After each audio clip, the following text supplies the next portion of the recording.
Okay, economics students, so this is a run through of what each of the hashtags for feed forwards mean. So hashtag 1 states define income inequality or the formula for the Gini coefficient. So you could go for the definition, which is an unequal distribution of income and wealth within a population, or you could just state what the Gini formula is, which is Gini equals A over A plus B. The second hashtag, so that one was hashtag 1. Hashtag 2, and sorry, hashtag 1's your knowledge. Hashtag 2 is around the application for this question. Two ways to approach that. You have an overall change from about 0.4 to 0.42 in Gini. If you wanted to be really specific with individual years, you could look at a smaller trend, but that's the key bit of application for that question in terms of hashtag 2. Hashtag 3 is drawing the Lorenz curve. And it doesn't necessarily matter which side you put the axis on for this graph in particular, but the key part to this is remembering back from GCSE that your y-axis and x-axis look like that. So just to kind of say, you could do it either way. You could have your y-axis and your x-axis. A nice way to think of this, and I don't know if this is how you were introduced to it at school, and this is how my teacher taught me, was y to the sky. So in terms of the thing that goes up towards the sky is the y-axis. This is useful in this situation because y also stands for income in economics, so YED. So what you know is that this is percentage of income, or to be 100% accurate, the cumulative percentage of income, and along the bottom axis, then that is the cumulative percentage of population. So y to the sky, y stands for income, and depending on which side you put the axis on, you want your 45-degree angle to be between the two. Okay, so once you've got your 45-degree angle, you will need a starting point because Russia is not perfectly equal. So you've got your axis, that is hashtag 3, and then hashtag 4 is showing it becoming more unequal. So we know that we've got the increase here in the Gini coefficient, so becoming more unequal is the curve moving away from that line of perfect equality. So something that indicates that that is 1 and that is 2, that is 1 and that is 2, or the specific reference to the years when they are looking from and to. The last key thing to state is an increase in income inequality. So hashtag 5 is just that specific statement of an increase in income inequality. So 1 mark for your definition, 1 mark for your application, 2 for your graph, 1 for an increase in income inequality. If you haven't said increase in income inequality, you'd probably still get a benefit of the doubt mark for showing the increase in income inequality on the graph. So to stick to the order of the feedback in terms of the hashtag, so our next hashtag is hashtag 6, and it's stating that the first thing to do is to gain your knowledge mark for a definition. Key term here, dependence or primary dependence.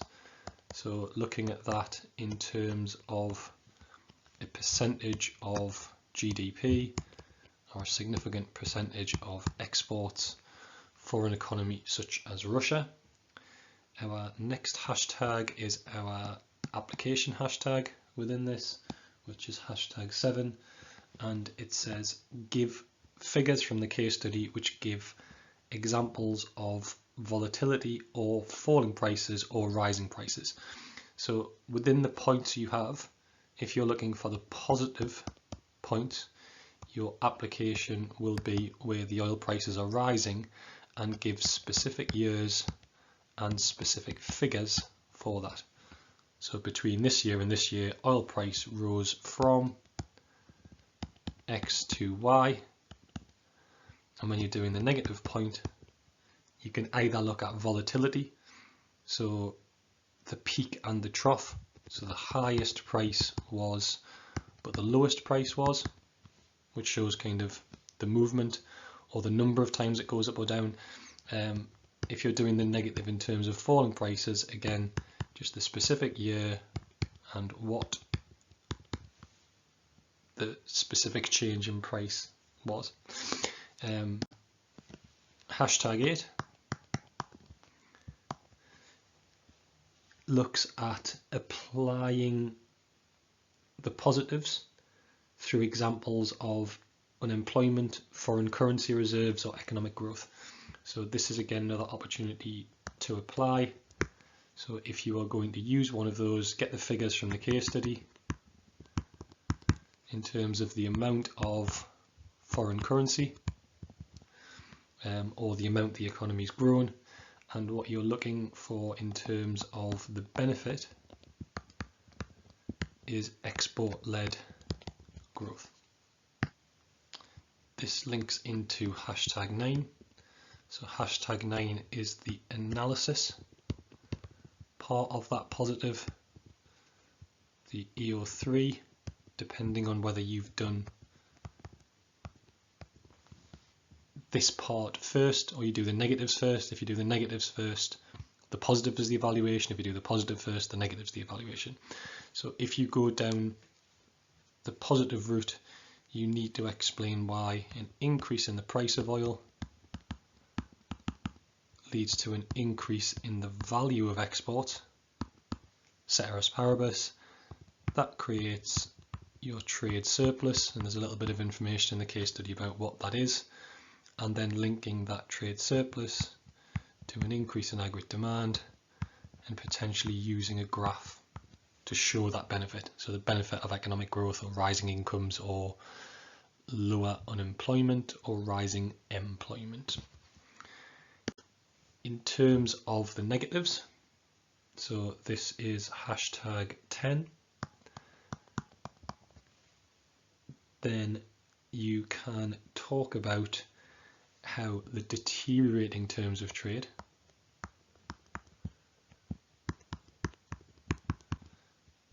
that is where export prices are falling, or the export prices in relation to the import prices that are rising means that there is a worsening terms of trade. So ceteris paribus, a worsening terms of trade with the same volume of trade. So the ceteris paribus here is that volume is constant. And what that means is that the trade balance would deteriorate over time. That will create a leakage on the balance of payments, and the opposite analysis to what we had previously, that aggregate demand will fall because net trade will fall. And then potentially also a reduction in government revenue. And if you want to take that even further, possibly a budget deficit for Russia.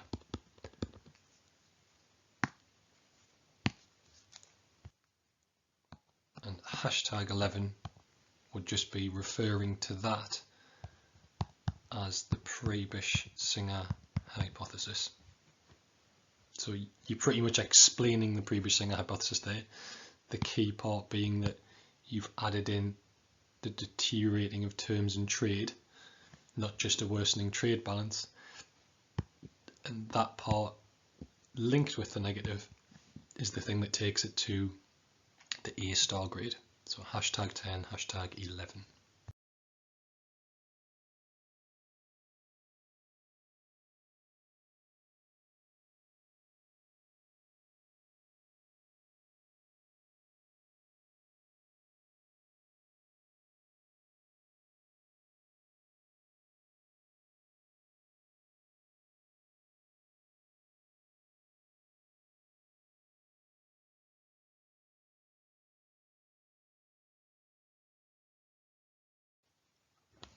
Okay, so this question, looking at the likely benefits of the decision to join the WTO, hashtag 12 is looking at where the knowledge mark, or the AO1 mark, is going to come from here.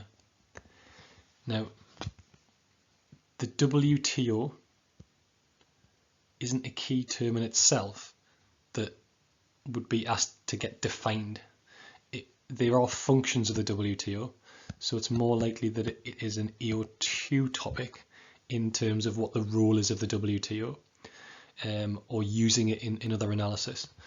The key thing to define here is what the WTO stands for. So it doesn't say it in the question, but it's defining things such as free trade in terms of removal of trade barriers, protectionism in terms of the increase or the instigation of trade barriers, or specific key terms that would be reduced, such as tariffs. So there is a specific mention of tariffs within the case study.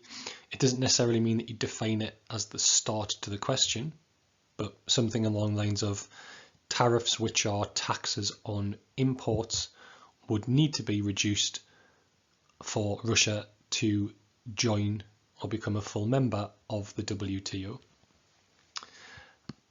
Hashtag 13, again, would be the application part of this question, and there's a number of examples of how you could apply this. One of the easiest ones is just the percentage figures in terms of what the tariffs are going from and to. So from what percent to what percent. Okay, hashtag 14 is looking at the effect of Russia joining the WTO and there being a reduction in tariff. Now there is two tariffs being reduced here. So you have the tariff that Russia is reducing on its goods and services, and you have the tariff that other countries will be reducing on Russian exports. So if we think of Russian imports and we think of Russian exports, you can use the same graph to choose one of these to analyse. So you can either do it as a cost or a benefit. So we have domestic supply, domestic demand, and when it comes to Russian imports,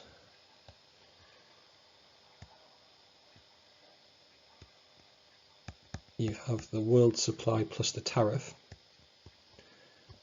and then you have the world supply minus some of the tariff. And you'd have the same in the economy that Russia is exporting to. So this might be the UK, and this would be Russia, and the graphs are going to look the same, but the analysis would be different. And what effectively is happening is that you have changes in the equilibriums as you remove the tariff. So world supply plus T, and again world supply minus T. So on the left, Russian imports, and what you would be doing is using this to analyse the negative and using this to analyse the positive. So the key part here is the quantity between here and here. So let's just call that Q1 and Q. So to start with, Q1 minus Q, which could be 10 minus 5, is the imports to Russia. However, getting rid of the tariff, we now increase that amount to the quantity between there. So after the tariffs have been removed, we have a quantity of Q2 minus Q3. So we've got an increase in imports. So that is evidence that there is a negative to domestic businesses. So the negative here is to the loss of the quantity from domestic businesses that were being protected, and that specific quantity is the quantity between there and there. So the loss to the Russian businesses is Q minus Q3. You also do have a positive from that graph, so actually that graph's quite a nice one to use because you can then analyse it as a positive in terms of domestic consumers gain a significant amount of surplus. So all of this in here is the gain in domestic consumer surplus, so they will gain in terms of lower prices and greater quantity. So you've got a negative and a positive on that graph. The way you would analyse the other graph, which is for the Russian exports, is that the Russian exports are increasing in those foreign markets. So again, you'd have an increase or a reduction in the price of Russian exports in those foreign markets. So there is a reduction in price from P1 to P2. So the Russian products have become more internationally competitive because of that. And then again, you also have, that is the starting quantity, and you increase to that. So you're gaining this quantity here and this quantity there. So again, if we give it the same quantities as before, you are going from Q1 minus Q to Q2 minus Q3, which is an increase. So that's your increase in X minus M, increase in aggregate demand for Russia, increase in employment or fiscal dividend or so on. So you don't have to do both graphs, you can choose one of them, but it's a nice high level graph to use to either look at the negatives to Russia from greater imports for businesses, but the positive to domestic consumers, or the positive to Russian exporters from that increase in exports, but proving where that increase in exports is coming from, rather than just saying generally there is an increase in exports. Okay. Hashtag 15 refers to one of the benefits of joining the WTO, which is an increase in foreign direct investment. Now, you can't just say this without explaining why membership of the WTO would equal this.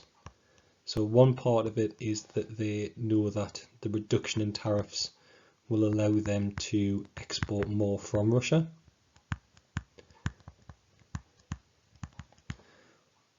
One part is that they know that the reduction in government subsidies will increase the opportunity for the free market.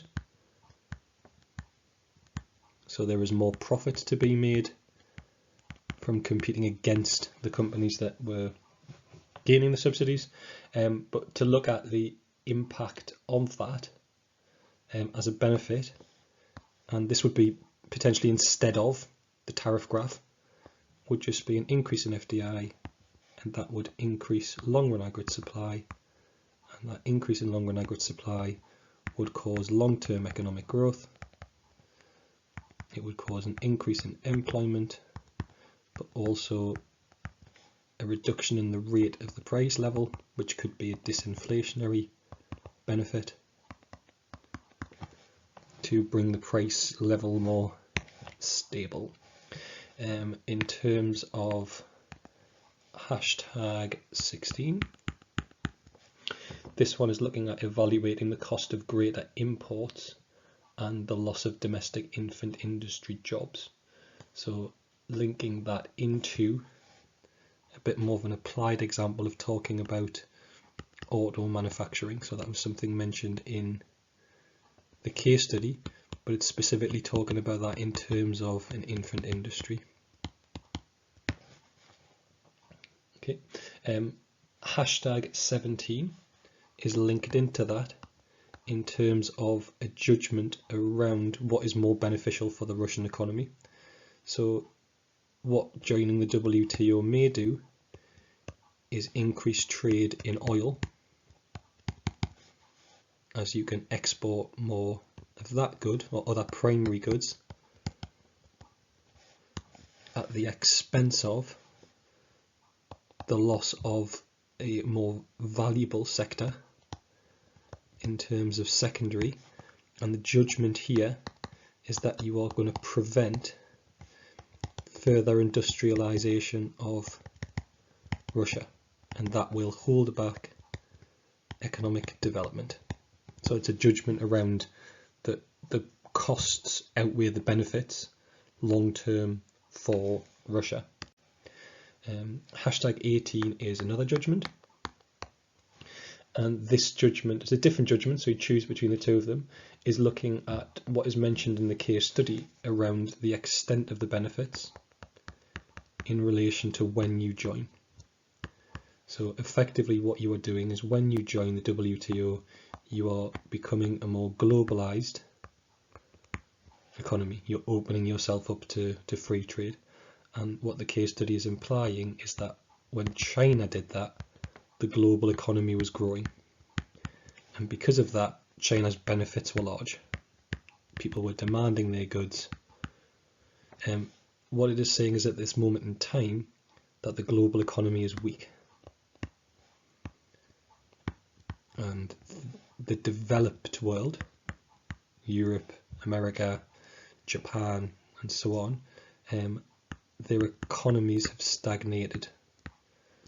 So if Russia joins, even if there are benefits, the benefits won't be as great as they were previously due to this.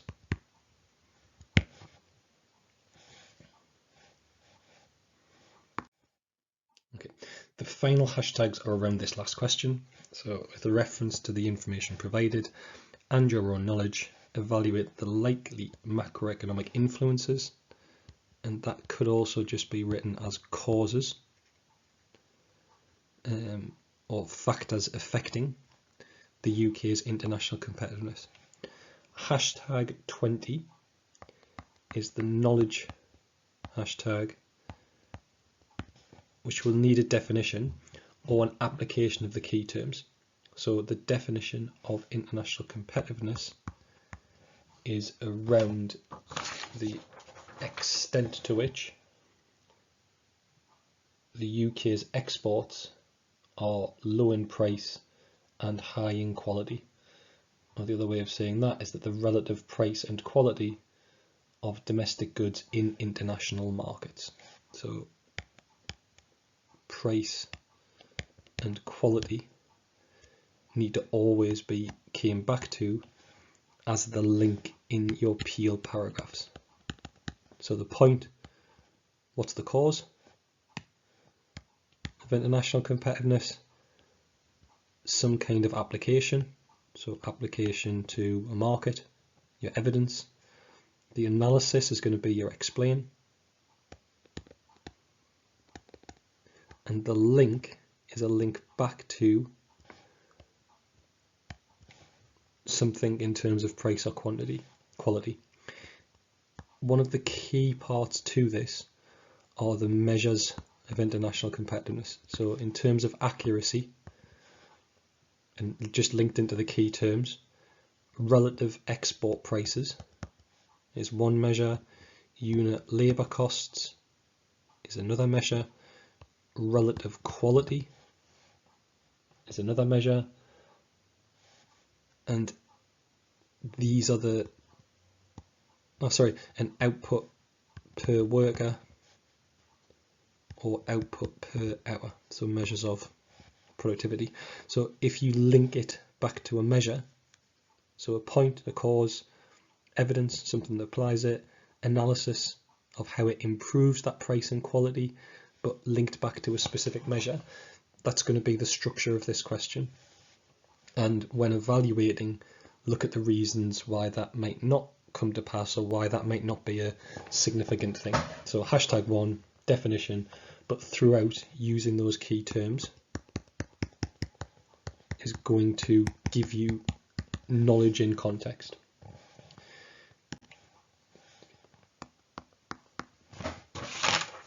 So the application for a lot of this, because it's the question that is a choice question, it's a question that doesn't necessarily have a case study, is thinking about what you know about the UK. So if you're talking about things that we are internationally competitive in, things like financial services, in terms of our services, in terms of manufacturing, automotive or aerospace,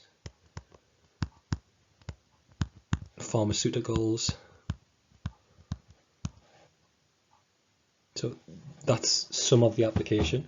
The other things that you might use to apply could be things like the inflation rate in the UK, if you know what that currently is roughly, if you're talking about interest rates and you know what those are, if you know about when the pound has devalued at points in time and what the cause of that was. So significant one in 2016 around Brexit. So there was about a 30% devaluing around then. It could also just be things that you know around relative productivity, so that while the productivity for the UK has risen, it's risen much more significantly for Germany. So factors like that. Things like, do you know the specifics of minimum wage? And if you don't know the specific minimum wage, can you talk about what has happened, the trend in minimum wage over time? So a rise in the UK minimum wage over time.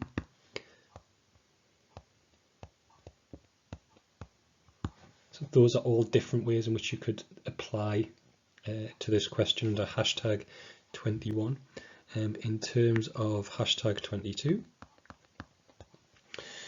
sort of explain how competitiveness of markets, and this would be the one way to approach the micro market.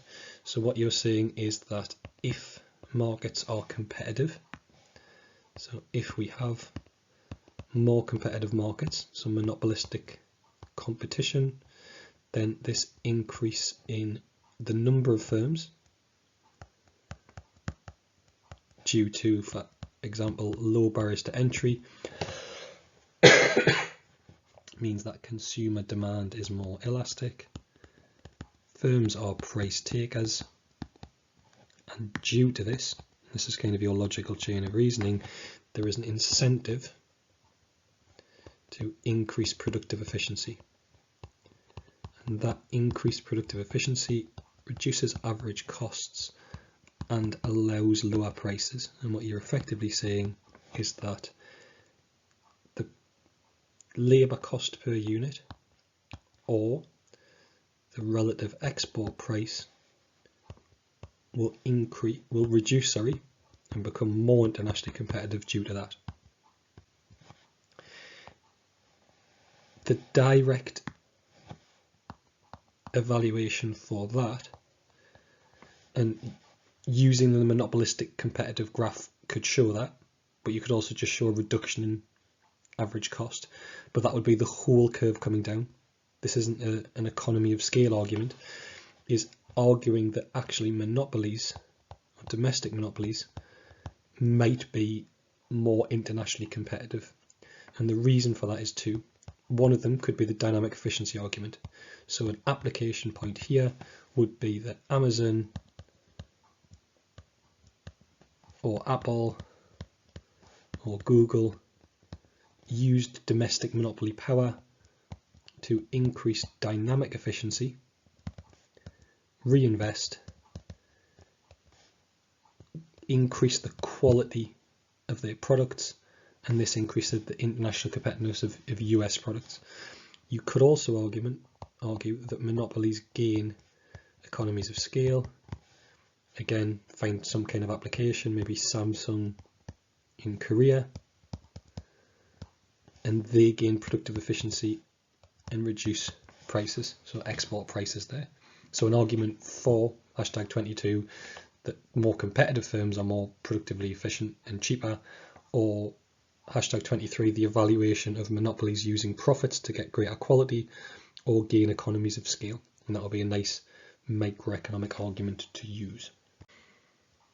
Okay, so #24 is looking at explaining the factors that affect international competitiveness, but looking at it from a macro point of view.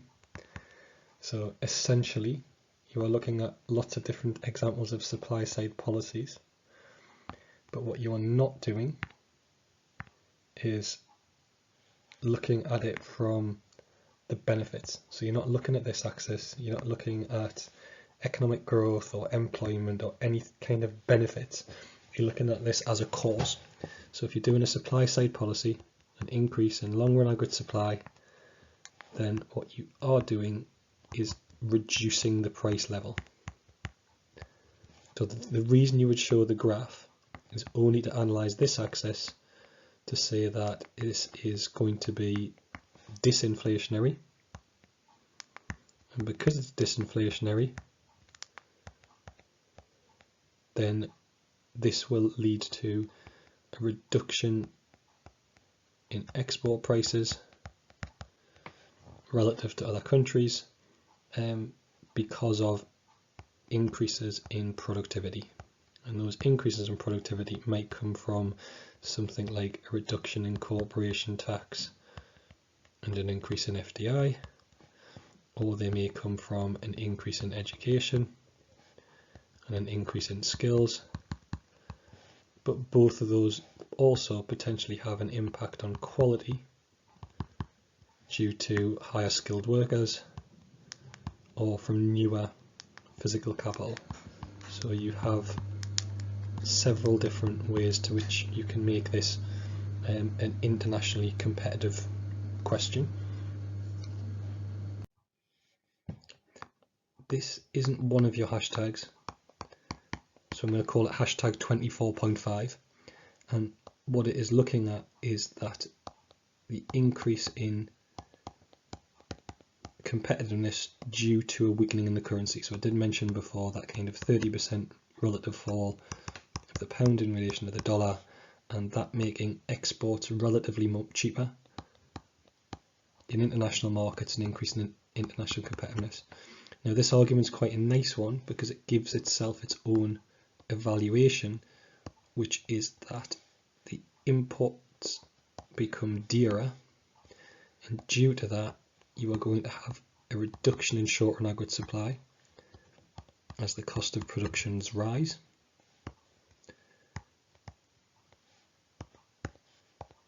And due to that, you are going to get potentially higher priced exports.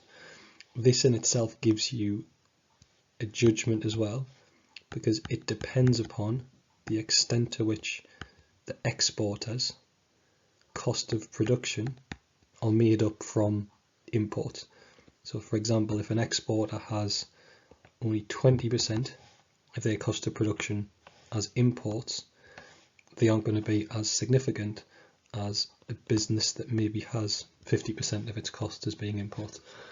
So the extent to which an economy benefits from the weaker exchange rate depends upon how reliant it is on imports.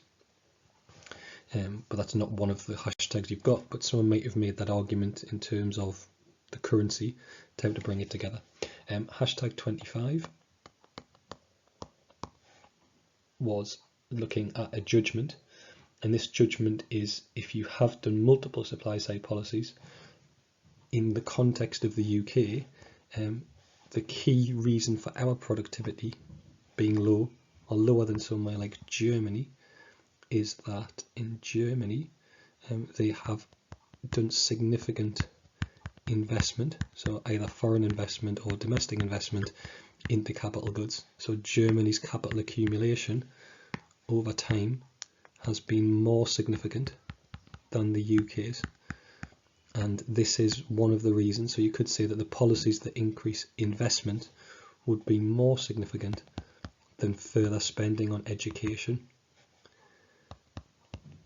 So that would be one way in which you could do a judgment on more effective policies for international competitiveness, specifically for the UK.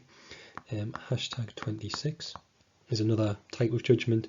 This judgment is looking at whether cyclical, so demand side, things such as the weak exchange rate are less effective or less permanent than something which is supply side or structural.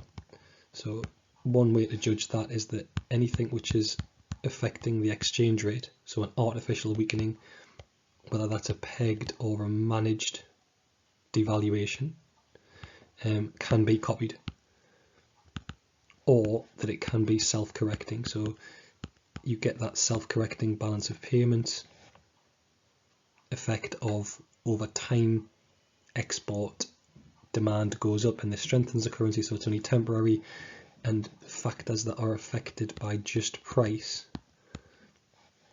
tend to be less effective than factors that affect quality, so supply side things, because these tend to lead to inelastic demand. So regardless of any fluctuations in price, people will still demand your goods and services, but also things that are supply side policies tend to take a bit longer, but they also tend to be a bit more permanent. A highly skilled workforce is more of a permanent thing, whereas an increase or international competitiveness due to lower priced goods from a weaker exchange rate or a reduction in staff wages might not be something that is long term. The last judgment is kind of a time judgment, so hashtag 27, and this judgment is around the fact that international competitiveness isn't a fixed thing, and one country gains international competitiveness, other countries look at it and think we want some of that. So it tends to be that over time comparative advantages change.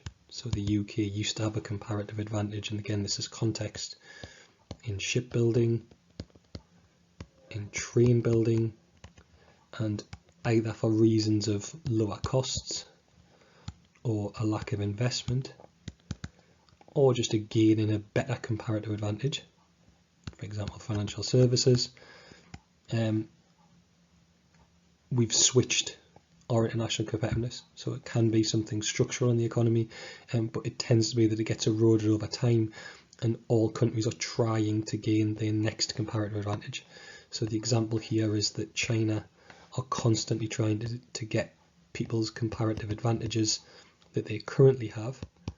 So even if you have a comparative advantage in financial services or in pharmaceuticals, China are trying to copy and they're either trying to do it better or they're trying to do it at a lower cost.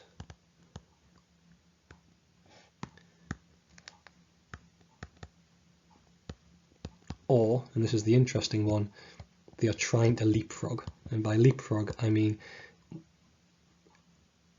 for example, 4G and 5G, that they didn't look at investing as much in the 4G network, and so the 5G network was a gap in the market, and invested in trying to gain a comparative advantage in that before other countries could get there.